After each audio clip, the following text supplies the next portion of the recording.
So ayan guys, tinamad na ako magluto sa bahay. So ngayon, bibili ako ng ulam sa labasan. Dahil wala akong tulog. Kaya bili na lang ako ng luto.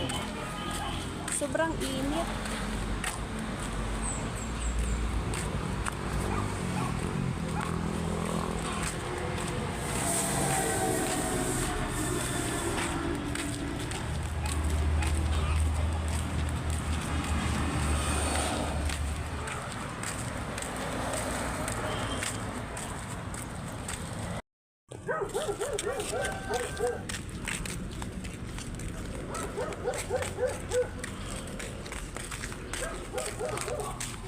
So ayan guys, bibili ako ng ulam na palasana.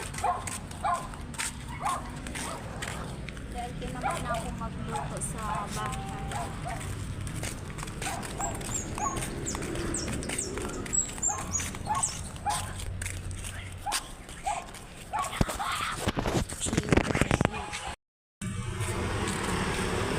Dito ako sa may highway, nabili ng ulam guys.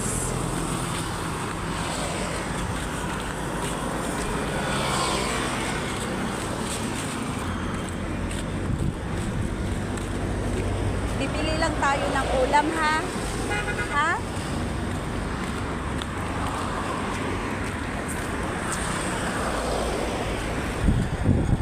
Grabe ang init guys.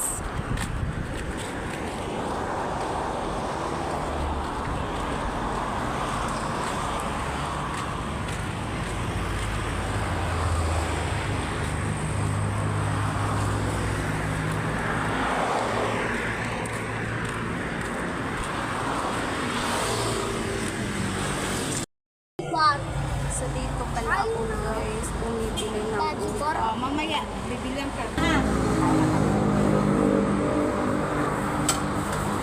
Parang nilagang baboy yun ano? Yung ulan dito, sa Maynila yan, nilagang baboy yan. Oo. So ayan, nakabili na ako ng ulam guys. Pauwi na kami sa bahay.